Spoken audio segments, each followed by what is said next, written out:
నాలుగవదిగా స్పాంజీలు. ఈ స్పాంజీకి ఉన్న గుణం ఏంటంటే నీళ్ళల్లో వేస్తే నీళ్లు పీల్చుకోవటమే.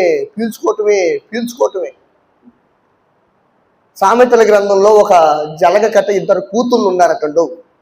ఏంటి, ఎంతమంది కూతుళ్ళు? సామెతల గ్రంథంలో 30వ అధ్యాయంలో ఉంటాయి, తర్వాత ఇంటికి వెళ్ళి చదువుకోండి. ఏమని? జలగకు ఇద్దరు కూతుర్లు ఉన్నారు. ఆ ఇద్దరు కూతుర్ల పేర్లట ఇమ్ము. ఏంటట? ఇమ్ము. యేసయ్య ఇమ్ము, తండ్రి ఇమ్ము. ఎప్పుడు ఇవ్వు అంటేనే కానీ దేవుడికి మాత్రం ఈ జలగలు ఇవ్వబట. స్పాంజిలాగా ఉంటారు. పరిచర్య ఎంతో భారంగా జరుగుతున్నా కానీ, సేవకుడు ఎంతో ప్రయాసపడుతున్నా కానీ, ఎంతో కష్టంతో అప్పులతో మందిరాలు కట్టుకుంటున్నా కానీ పట్టి పట్టనట్టుగా ఉంటారు. ప్రేమ విందు కార్యక్రమం జరిగితే పట్టి పట్టనట్టుగా ఉంటారు. సేవకులకి బలహీనులుగా ఉంటే పట్టి పట్టనట్టుగా ఉంటారు. ఇమ్ము అనే పరిస్థితుల్లో ఉంటారే కానీ దేవుని సన్నిధిలో దేవా దీవించు అంటారే కానీ దీవింపబడటానికి నువ్వు ఇచ్చేది ఎప్పుడు ఉండదా? ఈరోజు అలా ఉండకూడదు. మనం స్తోత్రం కలుగునుగాక. అంతేకాదు 5 స్తంభాలు. కష్టాలే రాని, బాధలే రాని, ఇబ్బందులే రాని, ఒడిదుడుకులే రాని మేము పడిపోము. హల్లెలూయా.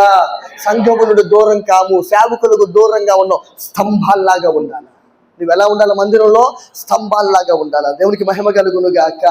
3వదిగా బండ వాక్యమై ఉంది. చెప్పండి, బండ ఏమైందట? మత్తయి సువార్త 7వ అధ్యాయం 24వ వచనం ప్రకారంగా చెప్పండి, బండను దేవుడితో పోల్చాడు. నా మాటలు వినేవారు బండ మీద కట్టబడిన ఇంటిని పోలి ఉన్నారంటే అంటే అర్థం ఏంటంటారు? వాక్యం. మనందరం కూడా వాక్యంలో కట్టబడాలి. చెప్పండి, ఎక్కడ కట్టబడాలమ్మా? వాక్యంలో కట్టబడాలి. వాక్యము దేవుడై ఉండెను. వాక్యము నీలో ఉంటే ఆ వాక్యం నిన్ను సర్వసత్యమునికి నడిపిస్తాడు ఆత్మదేవుడు. స్తోత్రం కలుగునుగాక.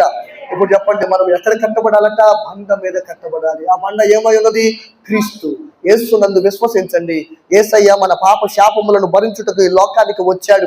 సిలువలో వేలాడాడు, మరణించాడు. 3వ దినమును తిరిగి లేచిన సజీవుడు. యేసు రక్తం ప్రతి పాపము నుండి మనలను కడిగి పవిత్రులుగా చేయును. నమ్మి బాప్తిసం పొందిన వాడు ఏమవుతాడు? రక్షింపబడును. బైబిల్ గ్రంథంలో మరొక మాట ఉంది, బాప్తిసం పొందిన వారట క్రీస్తును ధరించుకున్నవారట. ఒక వస్త్రంలాగా ఎవరిని ధరించుకుంటున్నారట? క్రీస్తును ధరించుకుంటున్నారు. దైవజనమా, ఈ రాత్రి దేవునితో మాట్లాడుతున్నాడు. ఆలస్యం చేయొద్దు, వెనకడుగు వేయొద్దు. ప్రభును సొంత రక్షకుడిగా స్వీకరించు. నీవు బండ మీద కట్టబడాలి. చెప్పండి, ఎక్కడ కట్టబడాలి? సంఘంలో కట్టబడాలి, వాక్యంలో కట్టబడాలి. ఖచ్చితంగా మీ ఆత్మీయ జీవితం దేవుడు దీవించును గాక. అది బాగుగా కట్టబడినందున దానిని ఎవ్వరు కూడా ఏం చేయలేకపోయారు? కదిలించలేకపోయారు. వాక్యంలో కట్టబడుతుంది ఈ సంఘం, ఆత్మచేత కట్టబడుతుంది ఈ సంఘం, దేవుని దయలో కట్టబడుతుంది ఈ సంఘం. రాబోతున్న దినములలో కుడి ఎడములు దేవుడు వ్యాపింపజేయబోతున్నాడు. ఈ పరిచయం తన సేవకుని కుడి ఎడములు వ్యాపింపజేయబోతున్నాడు. ఈరోజు మన కుటుంబాలు ఏ సమస్యలతో నలిగిపోతా ఉన్నాడు, వారందరి జీవితాల్లో దేవుడు తెప్పరిలా చేయబోతున్నాడు. వారందరి దేవుడు